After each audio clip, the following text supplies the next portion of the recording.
자, 여섯 번째 썰 한번 가보도록 하겠습니다. 댓글 컨텐츠고, 영상 제목, 요즘 여론이나 커뮤니티 글들 보더라도 1억 원의 의미가 후퇴되어버린 느낌이 있네요. 라는 영상에 달린 댓글입니다. 요즘에 사람들이 돈의 가치를 좀 우습게 하는 분들이 많은 건 사실인 것 같아요. 특히 온라인에 보면 어떤 사람인지 모르는데 뭐 자기는 돈 많이 번다고 월 1,000만 원 번다.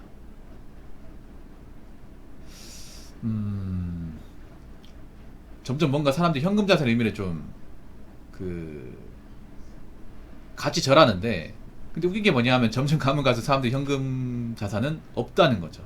없어요. 여러분 왜 가구당 순자산 보면 금융자산이 1억도 안 되는 집 태반입니다. 태반. 한 가구라고 하면 뭐예요? 개인 한 명이 아니라 집안 식구 전부, 엄마 아빠 나 아니, 동생까지 다 포함해서.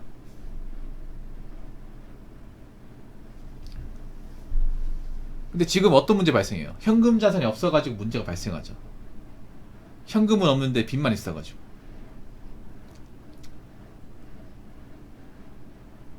지금 현금이 없어가지고 이제 돈 필요한데 못 쓰는 사람들 많잖아요.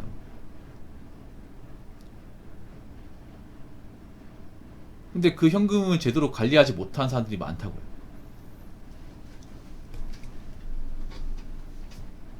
특히나 요즘에 보면 좀 소비를 통제하지 못하는 모습이 많이 보여요. 뭔가 하고 싶은 것들을 그냥 바로바로 해야 된다거나, 돈이 없어도 뭔가 할부를 지른다거나, 심지어는 대출받아서 뭔가 사버리는 경우 많이 있죠. 이게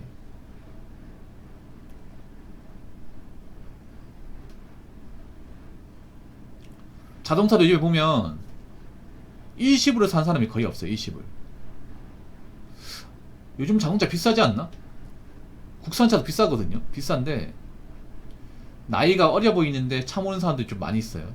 요즘 보면 이제 세단 차가 이제 SUV 차가 많아요. 길가에 뭐 스포티지, 소렌토, 아니면 뭐 K5, K8 이런 차가 많이 보여.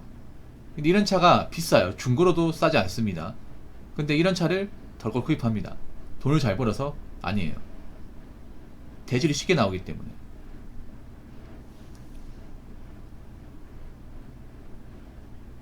한 자동차 회사에서 보니까 캐피탈로 벌어지는 이제 영업이익이 역대 최고라고 하더라고요. 역대 최고. 그 말은 뭐냐 하면 자동차를 구입할 때 상당수의 사람들이 캐피탈에 껴가지고 산다는 거예요. 일시불이 거의 없다는 거죠, 이게. 사람들이 쉽게 말해 모아놓은 돈은 없는데 차를 갖고 싶으니까 대출 받아서 차를 산다는 겁니다. 이자까지 내가면서. 그렇다고 그 차를 구입하는 사람이 뭐 돈을 많이 번다, 형편이 좋다, 그렇진 않단 말이에요. 요즘에 그런 사람들이 많아. 어차피 내가 돈을 모아서 아파트 마련 힘드니까 차라리 그 돈으로 차를 굴리자. 굉장히 무모한 생각이. 왜냐, 여러분 자동차는 재테크가 아예 안 되는 거잖아요. 재테크가 아무 상관도 없는 거죠. 그냥 이제 교통수단일 뿐입니다. 근데 그런 거에 과한 소비를 해요. 적당한 소비가 아니라. 사실 제가 봤을 때 개개인 SUV가 그렇게 필요하지 않습니다. 우리나라는. 우리나라가 무슨 험지가 많다거나 경사가 심하거나 그런 나라가 아닙니다. 우리나라가 전 세계에서 도로사장 제일 좋습니다. 그래서 어떤 차를 몰더라도 사실 다 갈 수 있습니다. 우리나라 산악지역이 많다거나 언덕이 심하고 그런 지역은 많이 없잖아요. 여러분, 도로가 잘 돼 있잖아요. 광역시는 그런 데가 아예 없고. 근데 나는 왜 그런 SUV 4륜차가 필요한지 모르겠어. 맞잖아요, 여러분. 어디 험지 가는 것도 아닌데. 특히나 최근에 차박 같은 그런 이제 컨텐츠가 인기 많으면서 이제 SUV 사면 차박까지 하는데, 여러분 차박 이거 우습게 하시면 안 됩니다. 돈 무지하게 많이 깨집니다. 유튜브 같은 데 보면 차박 캠핑하는 그런 컨텐츠 많잖아요. 그걸 보면서 나도 저렇게 여름에 시원한데 차 가가지고 차 트렁크에 이렇게 텐트 연결해가지고 한 집처럼 만들어보고 싶다. 마음은 누구나 같지만 엄두가 안 나요, 여러분. 진짜 그 초기 투자 비용이 발생하거든요. 그 한 100만 넘게 발생합니다, 여러분. 적은 돈 아니에요. 생각보다 캠핑장이 많습니다. 많아요. 차 트렁크 연결하는 거 이제 그것만 해도 텐트 가격이 한 2, 30만 할걸? 좋은 거 사면. 좀 더 비쌀 수도 있고. 거기다가 왜 그 캠핑하면 뭐그 전등도 필요하고 매트리스도 필요하고 이불도 필요하고 테이블도 필요하고, 그리고 이제 뭐 고기도 사야 되고 들어가는 거 많아요 여러분. 번호하고 진짜 많아. 이거 정말 부르는 게 값이거든요 여러분.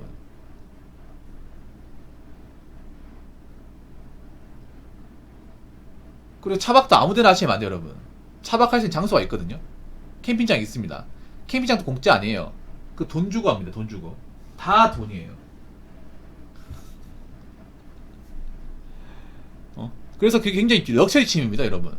알고 보면 차박이 굉장히 럭셔리 취미예요. 그리고 차 운전하고 이제 짐 싣고 가면 뭐 밥도 사야 되고 기름값 들고. 그래서 차박하신 분들한테 물어보니까 한 번 캠핑하는데 한 20은 든다 하더라고요. 한 번 나가는데. 물론 이게 사람마다 다르긴 한데 제대로 하는데 한 20만원 든다고 합니다. 적은 돈은 아니죠 여러분. 한 번 가도 20만원이면 20만 할 수 있는 거 많죠. 그러니까 이런 것들, 이런 소비를 많이 불어일으킨 것들 때문에 사람들이 어떻게 보면 돈을 못 모아 이게. 그래서 점점 가면 갈수록 1억 자산 가지고 있는 사람들 많이 없을 겁니다. 그럼 나이 먹으면 점점 이제 현금 자산이 없다 보니까 현실의 벽이 부딪히는 거죠. 내 집 마련도 못하고 거기다가 뭔가 금전적 문제가 생겨도 해결하지 못하고 물가가 올라가도 버티지 못하고 그런 일이 발생하는 거죠. 자, 댓글 한번 읽어보도록 하겠습니다. CP부터 아껴야 합니다. 쌀로 직접 밥 해먹으면 사 먹는 거에 비해 3분의 1 정도로 봅니다. 아낄 수 있습니다. 그 외에 남자는 담배 술 줄여야 합니다. 차는 기왕이면 유지비 좋은 거 타거나 안 타거나 맨날 가소비하고 돈 없다고 얻어먹지 마시고요. 제가 항상 강조하는 건 식비 아껴야 됩니다. 식비. 혼자 사는 분들은 가장 이제 지출이 많이 나가는 게 식비예요. 식비. 왜냐? 혼자 사는 분들일수록 배달 음식을 즐겨 먹습니다. 예, 즐겨 먹어요. 배달 라이더 해보신 분도 아실 거예요. 가정 있는 집보다 1인 가구들이 오히려 배달 더 많이 시켜 먹는다는 거. 근데 1인 가구는 많이 못 벌거든요. 1인 가구 중위소득 보면 좀 처참합니다. 예, 통계청에 나와 있는 1인 가구 중위소득 보면, 자, 놀라지 마세요. 2024년 1인 가구 기준 중위소득은 222만원이에요. 중위소득은 뭐냐 하면 1인 가구 100명을 모아놨을 경우에 중간 50등 하는 사람의 소득이란입니다. 중간에 걸쳐있는 사람. 한 마리 40명 있으면 20등 하는 사람 성적이라는 거죠.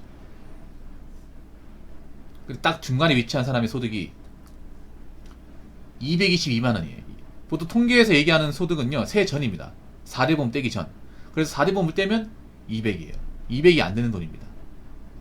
한 197, 198 될 겁니다, 아마. 세금 떼면. 적게 벌어요, 1인 가구가. 그러니까 1인 가구의 상당수는 급빈층이에요, 여러분. 빈곤층. 그러니까 많이 못 벌어요. 여러분, 그 1인 가구가 가장 많은 곳이 어디냐면 전국에서 가장 많은 곳이 관악구입니다. 서울시 관악구. 요쪽에 지방의 상경하는 이제 1인 가구들이 몰려 있습니다. 그래서 부동산을 보더라도 아파트보다 원룸, 이제 투룸, 뭐 옥탑방 이런 게 많아요. 지금 제 방송 보신 분들 중에서도 신림 쪽에 자취하는 분도 있을 겁니다. 근데 거기 배달콜이 많아요. 근데 거기 사는 사람들이 소득이 가장 낮아요. 서울 안에서도. 평균 소득이 한 3천만원 정도밖에 안 나올 겁니다. 세금대는 얼마예요? 한 220만원 정도. 그 중에 200도 못 버는 사람이 있겠죠. 아마 가라고 신림동이면 월세가 허름한 데는 50만원이겠지만 보통 한 60만원 정도 되더라고요. 역세권이 70만원, 오피스텔은 80만원. 보통 그 정도 잡는 것 같은데, 아까 말씀드린 그 중위소득 기준으로 돈을 벌면 돈이 모아지긴 할까요? 그래서 돈이 안 모이는 분들은 내가 배달 음식으로 한 달에 얼마나 사 먹는지 알아야 됩니다. 많이 먹는 분들은, 그 배달 음식만으로 끼니 해결하시는 분들은 한 달에 한 80만원 정도 쓴다고 하더라고요. 70, 80만원. 이거 무시 못합니다. CP를 줄여야 돈이 모입니다. 다른 건 줄여도 티가 안 나잖아. CP는 줄이면 이게 티가 확 나거든요. 쌀로 직접 밥 해 먹으면 사 먹는 거에 비해 3분의 1 정도로 봅니다. 근데 이걸 귀찮아하죠, 사람들이. 이걸 정말 귀찮아하죠. 예, 쌀로 진짜 해 먹는 거. 이거 사실 어려운 거 아닌데. 그냥 쌀 받아가지고 몇 번 헹구고, 쌀뜨물로 물 헹구고 난 다음에 그 물 맞추고. 요즘에 이제 밥솥 사용부터 조립부터 간단해가지고 금방 할 수 있잖아요. 사실 밥 해먹는 귀찮은 거 알고 있어. 근데 원래 돈을 모으려면 좀 발품을 팔아야 됩니다. 좀 움직여야 됩니다. 밥 해먹으면 좋아요, 여러분. 밥을 어떻게 하냐면요, 보통 밥솥이 한 4, 5인분 되니까 그런 거 사가지고, 어차피 밥 한 번에 지으면 다 못 먹잖아. 그러면 다이소 같은 데서 밀폐용기 하나 사가지고, 전에 얘기했죠, 1인분 딱 내가 한 그릇 먹을 수 있는 분량 있죠. 그걸 있잖아요, 밀폐용기 담아가지고 냉동실에 넣어놔요. 넣어놨다가 먹을 때 되면 이제 꺼내가지고 데펴 먹으면 돼. 그러면 이제 내가 한 밥솥으로 이제 밥을 짓잖아요. 그러면 5개 옮겨 나오면 이제 5인분이죠, 5인분. 5개 먹을 수 있는 거죠. 밥 짓는 거 힘든 것 때문에 이제 밥을 안 해 먹는단 말이야. 밥을 한번 지을 때 한번 지어서 담아놔요. 냉장고에 담아놔가지고 이제 먹을 때마다 이제 꺼내가지고 데펴 먹으면 돼요. 반찬은 좀 사온다거나 그렇게 하시면 됩니다. 술, 담배 줄여야 돼요. 근데 혼자 사는 분들이, 혼자 사는 분들이 보통 술, 담배를 많이 해. 술, 담배, 배달 음식 기본적으로 많이 합니다. 그래서 몸 상태도 안 좋아지고 건강도 안 좋아져요.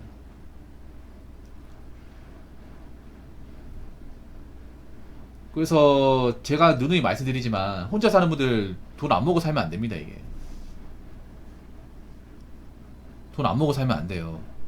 지금이야 괜찮지만 나이 먹으면 힘들어져요. 나이 먹으면 언제까지 그 좁은 원룸에 살 수 없는 거잖아요. 근데 내가 보다 나은 어떤 주거 환경을 가지려면 돈이 모여야 될 거 아닙니까? 물론 귀찮다는 거 알고 있습니다. 귀찮아도 해야죠. 나 잘 살자고 하는 건데 누가 내보려고 하는 게 아니잖아요. 그렇기 때문에 좀 귀찮더라도 이 영상 보시는 분들은 내가 한번 해보고 볼까? 일주일에 한번 장 봐볼까? 이런 생각 가지고 한번 플랜을 짜보세요. 월요일이잖아 이제. 곧 있으면 일주일 동안 한번 해봐. 얼마나 제약되는지. 그래서 한번 좀 집밥 해먹어서 건강도 챙기고 식비를 줄였으면 좋겠습니다. 그리고 요즘에 간단 요리 같은 거 많아요. 간단한 요리. 그러니까 제가 말하는 게 뭐 정말 매번 찌개 끓여 먹고 뭐 만들어 먹으라는 게 아니라 간단하게 해 먹을 수 있는 요리 많습니다. 뭐 참치 볶음밥이나 아니 뭐 계란국이나 이런 건, 계란 요리는 정말 쉽거든. 계란찜, 뭐 계란밥, 볶음밥, 만둣국 이런 거 쉽단 말이에요. 이거 금방 만들거든요.